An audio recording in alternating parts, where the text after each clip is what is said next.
"Behold, your Lord said to the angels, I am going to place a vicegerent on earth." The Arabic word is khalifa. It means a representative or an emissary of mine. "And they said," the angels said, "Will you place therein one who will spread corruption and shed blood, while we celebrate your praises and glorify your holiness?" And God said, He said, "Truly I know what you do not know."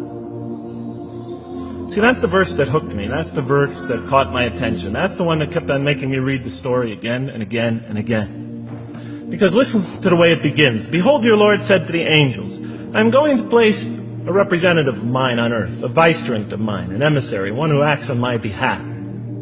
I thought, that's not the way it goes.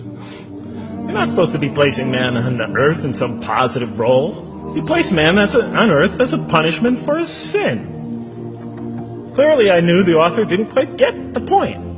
But still, it was an amazing line. But then I come to the next line, and it says, "And the angels say, will you place therein one who will spread corruption and shed blood, while we celebrate your praises and glorify you?"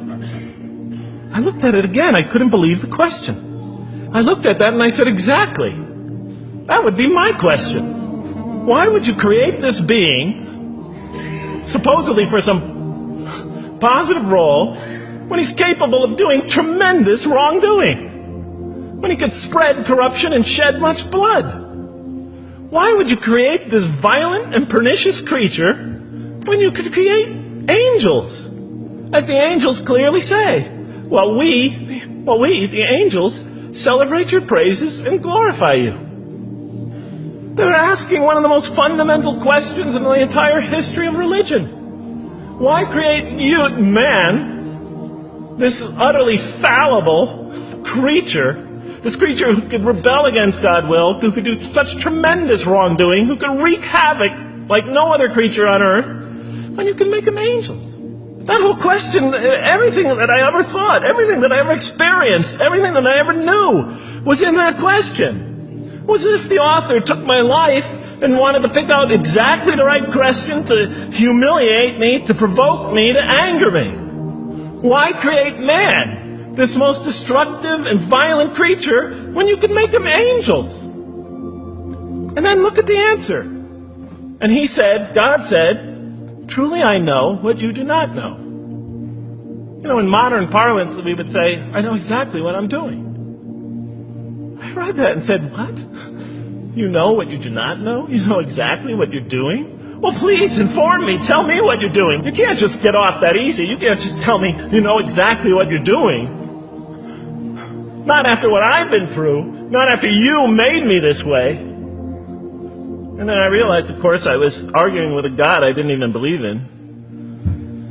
And that would happen several times as I read through the Quran. And sometimes I would just get into so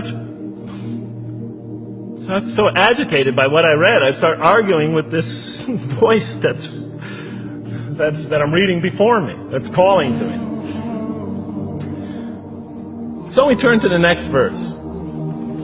It turns out that the Quran just doesn't dismiss the question. It starts to answer it a little bit. And in the next verse it says, "And he taught Adam," God taught Adam, "the names of all things. And then he placed them before the angels and said, tell me their names if you are right." So this verse is clearly referring to the previous one. But notice what it says. "And he taught Adam the names of all things."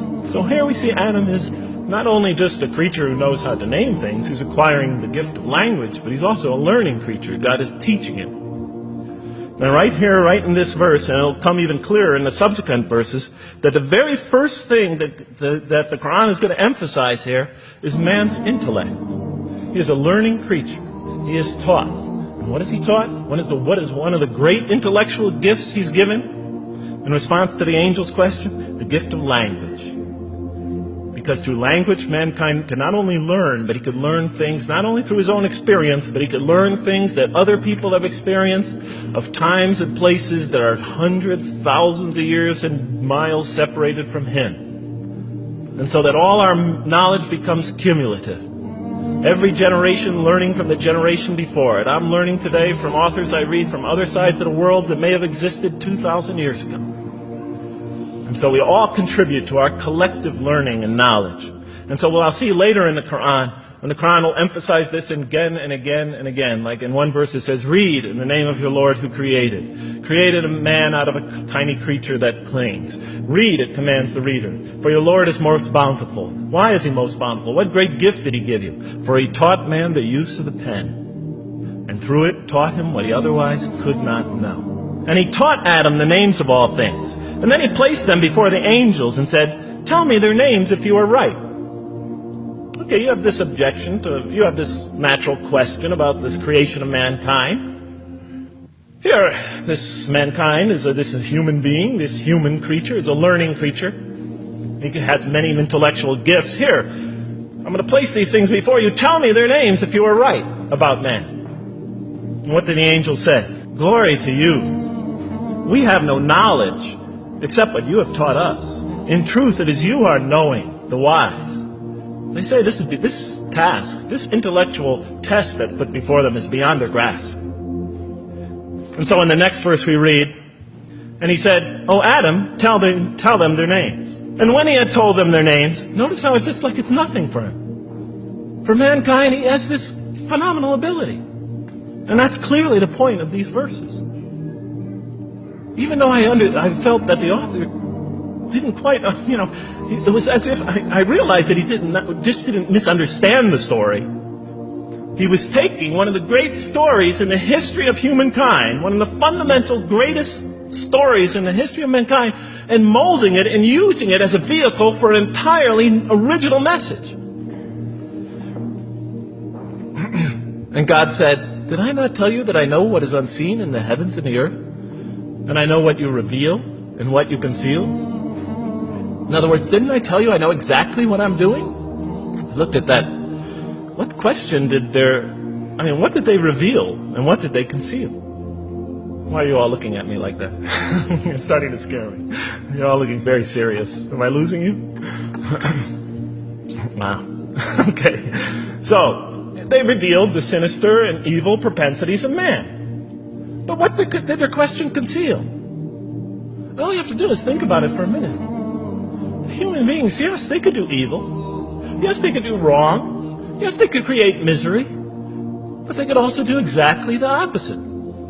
They could choose to do evil. They could choose to do tremendous good. They could choose to do tremendous violence. They could choose to show tremendous compassion. They could choose to live by falsehood. They could choose to live by the greatest truths.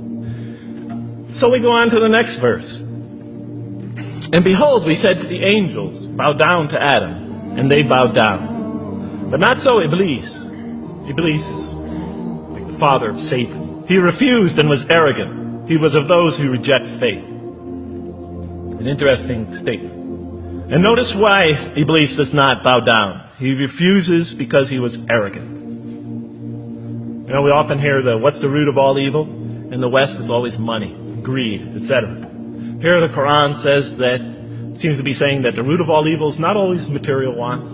It's not always money. It's not always greed. At the heart of evil is arrogance.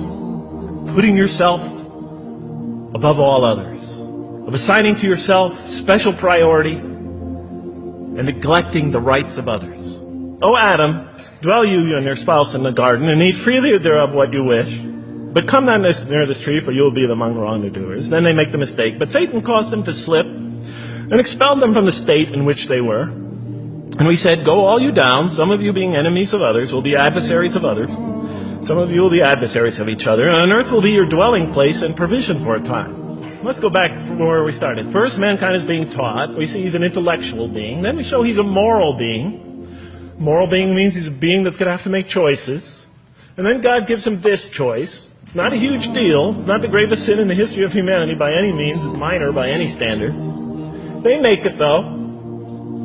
We see that God originally intended to put man on earth as his vicegerent. When does God finally put him on earth? What signals that he's ready to begin? He makes his first independent choice. It's not the worst deed in the history of humanity. It's minor on anybody's scale. But it shows that mankind is ready to act on his own.